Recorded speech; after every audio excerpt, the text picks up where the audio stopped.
지난 석 달 동안 목욕탕과 사우나, 실내 체육시설에서 600명 가까이 확진자가 나왔습니다. 서울시는 이르면 이번 주 일요일 이 시설들에 대한 집합 금지 명령을 검토하고 있는데요. 왜 이런 장소에서 집단 감염이 자주 발생하는지 민정희 기자가 정리했습니다.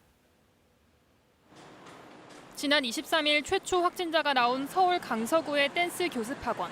나흘 만에 확진자는 150명으로 크게 늘어났습니다. 이 시설 이용자와 종사자부터 가족, 동료, 지인까지 추가 확진됐습니다. 서울 서초구의 아파트 입주민 대상 사우나 두 곳에선 관련된 확진자가 137명으로 집계됐습니다. 지난 8월부터 더해보면 실내 체육시설 12곳에서 360명, 목욕장업 6곳에서 224명이 코로나19 양성 판정을 받았습니다. 석 달 조금 넘는 시간 동안 584명이 확진된 겁니다. 유독 이 시설들에서 확진자가 많이 나오는 이유가 무엇인지 살펴봤습니다.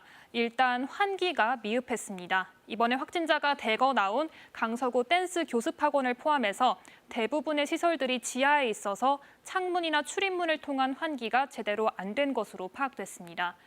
이 시설 특성상 마스크 착용도 어려웠습니다. 운동시설의 경우 운동을 할 때는 마스크를 쓰지만 이 샤워실이나 탈의실에서 마스크를 계속 쓰긴 어렵기 때문입니다.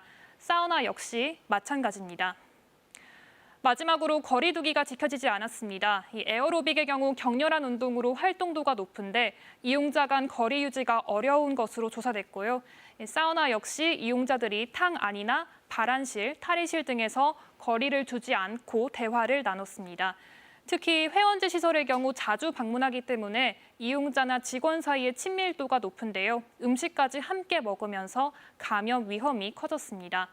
서울시는 거리 두기 2단계 방침에 서울형 방역 조치를 추가했습니다. 이 실내 체육시설은 밤 9시 이후 문을 닫을 뿐 아니라 샤워실을 아예 운영하지 않고 목욕장업은 음식 섭취를 금지하고 발안실 운영도 금지했습니다. 하지만 이용자와 가족 그리고 지인들까지 꼬리를 문 감염이 끊이질 않자 서울시는 실내 체육시설과 목욕장업에 대한 집합 금지 명령을 검토하고 있습니다. KBS 뉴스 민정입니다.